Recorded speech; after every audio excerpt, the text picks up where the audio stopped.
Hi everyone. So continuing on, two things I want to, well, one thing, sorry. One thing I want to make clear is that I had to put together for myself that these people were even traffickers. I think I've made that point a few times, but just to hammer it home, this is not at all the traditional trafficking thing most people are used to or know about. I have never received any money or anything like that, but I had to put together that these people are traffickers because there's no other reason for all these rapes and everything else. So anyways, picking back up where I left off on the chronological thing. So that Saturday, the 22nd of April 2023, I believe. I'm sorry if I'm misquoting the exact date. Got back to Stanford, and as soon as I got back, I stopped at the Allsops because I wanted to get something to drink. I stopped there, and there were two people. One was a Hispanic male with a big pot belly that frankly fit the description of the man who had raped me with the black mask. I don't know for sure if it was him that raped me, but he definitely fit his description body-wise. I think it probably was, but I don't know. And then a Hispanic female, overweight. I'm sorry, y'all. I'm just trying to give a description so that at least people know, at least people in that town hopefully know who these criminals are. These people were definitely connected to that, to these two people who were quote unquote working at the Allsops that day. Well, she was the one like behind the cashier, and this guy was sitting in a truck, a blue truck out front, and then when I went in, he went in. Well, as soon as I pulled up to the Allsops, I saw that truck and I saw a temporary tag on it. Obviously, because up to this point I've been knowing that I have been followed, and I also know that I don't really have a lot of identifying information. I walked to, I made it look like I was just picking up some trash or whatever, but I went to go write down, to go memorize the code on his temp tag to write it down in my notes app. Well, when I did that, I see out of the corner of my eye, this woman goes over to my car. Now, I want to make something clear. These people are obviously sneaky, but they're super sneaky. Like how I was saying with the guy who tried to put something in my car in Georgia, that it was like a periphery vision thing. Because obviously, if you straight up see someone try to enter your car or put something in your car, you're going to call the police immediately. And I would have. But it's not like that. It's like they wait until you're looking away or whatever. These people are skilled. Again, they know how to get away with what they're doing. So they wait until you're looking away or something to try to do something like that. So it's like you see a fraction of a second of something. I hope that makes sense to people. It's enough for me to know what's going on, right? So same thing happened at that Allsops. I put together later that she was most likely taking off the tracking device off my vehicle. I went in, I bought something, and she was like, she had a smug fucking look on her face. And she was like, "Are you okay? Have you not had a good weekend?" Or whatever, not weekend. "Have you not had a good few days?" And I was like, I had never seen this woman before. And I was just like, "Oh, I'm fine." Or you could tell my guard was up. I was just like, "Oh, I'm fine." So she had that smug look on her face, and then this guy had a super smug look on his face too. And again, it's one of those things where, as an individual, you learn how to deduce the truth, even when you don't have the evidence that would fulfill a jury convicting someone. You know what I'm saying? Like, you learn stuff like that.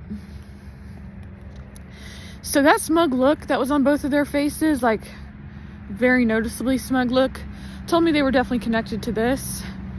I later put together, okay, she was taking off the tracking device off my vehicle. Number one, they have to charge those things apparently. I don't know. I've heard a lot of different things from different people. Whatever tracking device they had on my car had a super long life. I've heard people say, no, a tracking device wouldn't have, it would have died within, 5 days or whatever. No, not true, because they were waiting for me. They were not surprised for me to pull up to the Allsups. They were waiting for me, because to come back to town from the route that I was coming, you have to pass through that Allsups anyway. So they were definitely waiting for me. They were not surprised. They had whoever, whatever workers they have there, they had it set up to at least confirm me driving by.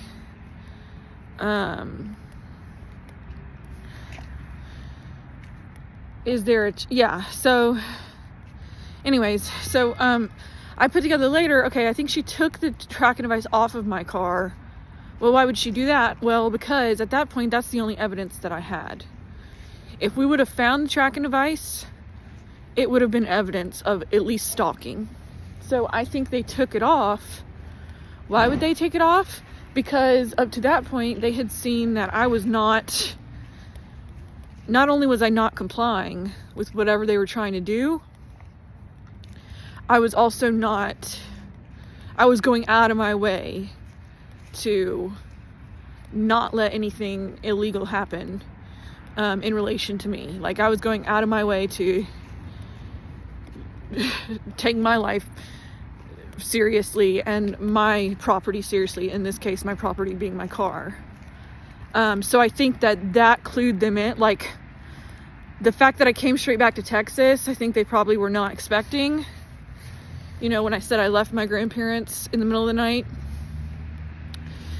I think that tipped them off that I knew something was up, even though they had no other reason to know that I knew something was up, if that makes sense. Because again, their whole thing, like I was saying, with how sneakily they try to put something in the car and this, that, and the third, their whole thing relies on someone that they're profiling like me not knowing what's going on. And you can tell they're good at it, and you can tell it's worked for them. Otherwise, they wouldn't have the balls to do this kind of thing. So she obviously took it off of my car. She did something in relation to my car. Looking back, she took it off. Well, I left there and I said, okay, if I left there knowing something was up with that, based on the look on both of their faces. And to me, if there had been any doubt in my mind that I had been raped before, I mean, I already knew I had been raped because I'd already gone to the hospital by then. But that look on both of their faces was like even more evidence for me to know, yeah, I was raped. Because it's like the look it's like a misogynistic look that people give when they think they're humiliating a woman. It's like ooh, we know something that you don't kind of look. It's very specific. So at this point, I knew I needed to sleep really, really badly. And I said, okay, so if they have these two people who are definitely connected to this at the same store that Gil works at, I don't know how many people I'm dealing with here. Little did I know, and would find out, it was way more. I said, okay, I don't even feel safe, going to sleep in my building, honestly, because if they're willing to break into my car and rape me in my sleep, how do I know they're not going to break into my building and rape me in my sleep? I just knew I didn't feel safe in that regard. So I knew two other people in town. I'm not going to say their names here. I knew two other people in town, and at this point, I did not believe they were connected to this. I parked my car a few blocks away and walked to their house and like literally knocked on their door and asked if I could sleep there. You know, telling them that something bad had happened and I needed to go to sleep. And I think when I knocked on the door, I told them I had been raped, and I was like, hey, like, I've been raped and I need to sleep and I don't feel safe sleeping in my building, and they let me in.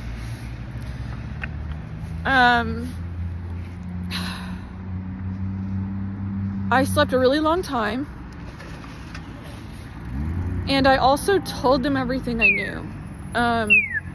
These are people that any reasonable person would think they could trust. They're in a position of authority in society. I felt that I could trust them with everything I knew because I didn't know who else to go to at that time. And I also felt obligated to tell them, like, why I was knocking on their door randomly, asking for a safe place to sleep. So, you know, you live and you learn. Frankly, I wanted a sounding board to some extent. Like, I felt obligated to tell them everything I knew, but I also wanted a sounding board because I hadn't told anyone all this other stuff yet.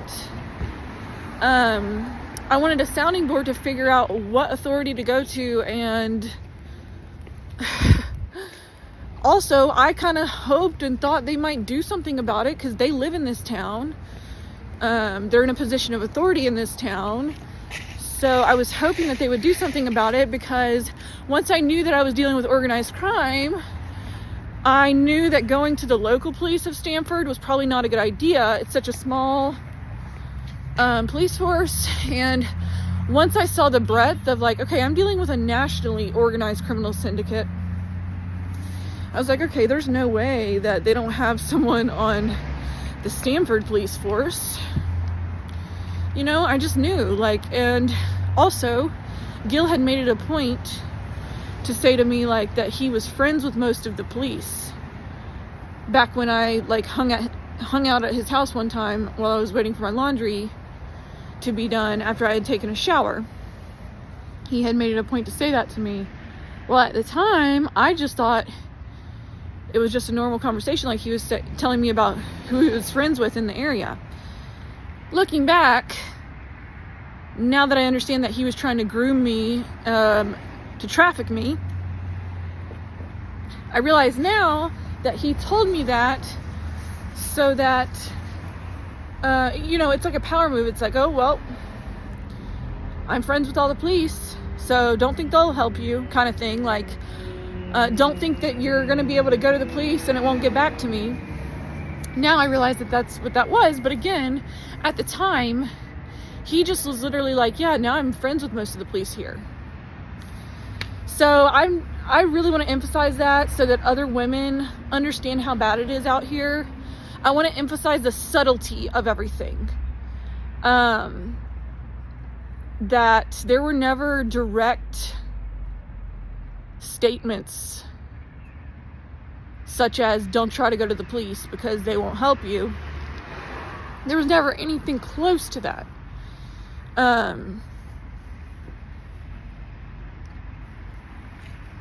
You know, these skilled pimps, especially the ones that are connected to other organized criminals, they say things very indirectly.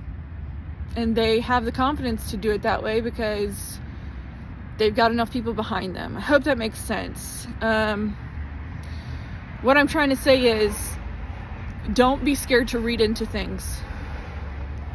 Yeah, so anyway, I knew that he was friends with them, and I also, more importantly, knew, okay, organized crime bribes police officers. It's true. And I knew it was big enough that, by that time I knew it was absolutely big enough that there's no way that they don't have someone on the Stamford police force. And I was right. Let's just say that now. Y'all will understand later how I knew I was right. But so yeah, because of all those things, I did tell them everything I knew. Now, looking back, well, you try to trust who you think you can, and I thought they were my friends. I'm not going to go into a whole lot of detail about those two people. I slept at their house, spent a long time sleeping. There were various things. After I was done sleeping, I left, and it gave me a second to think about a couple different things that they had said. Again, all of this is very subtle. A couple different things that they had said to make me realize I didn't trust them. Well, now I'm about 80% sure those people are connected to this organized criminal syndicate. I have very good reason to believe that. When I say 80%, it's obvious that these people were not on the sex trafficking wing of things, of the operation. It's obvious that they are on the white collar side of the white collar wing of this, right? These organizations have different wings. They have a division of labor. So, yeah, I know that's really vague, but I don't want to go into that piece of this right now. And I'm also not going to say how I knew that they were involved, because I don't want to show my whole hand about how I know things right now, at least not publicly, because that's the one thing I have working in my favor throughout all this is my investigative skills. So, yeah. That Sunday, in April, after I had already gone to sleep finally, went and got my bare necessities out of my building, not even all my clothes, just got my documents. I left. Of course I left. Especially because I had just put together that those two people were definitely part of this, A lot of people might ask, well, how do you, even though you don't know the details, and I'm not going to tell you the details right now about those two particular people who let me sleep in their house. One really important thing is that this is a tiny, tiny town,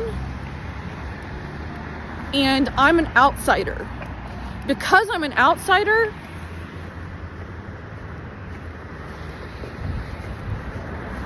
sorry y'all, because I'm an outsider, it gives me a vantage point to be able to make connections that most people wouldn't make, right? So these two people who, okay, let's put it this way. At the very least, the information I told them made it back to the syndicate, even if these two people aren't involved. Now, I don't believe that. I do believe they are actually involved in this syndicate.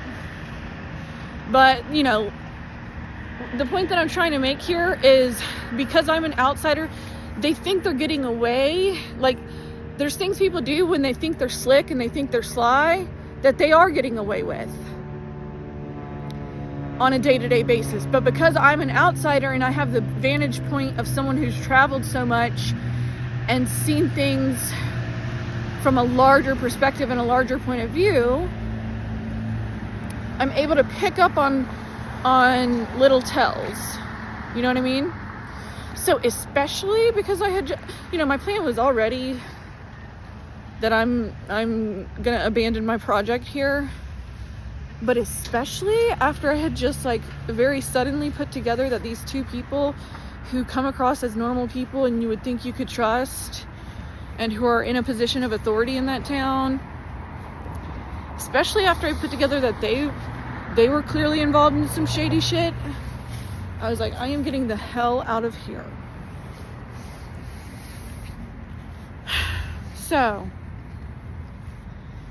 Now we're on Sunday, that Sunday. 1 second, I'm gonna take a pause here.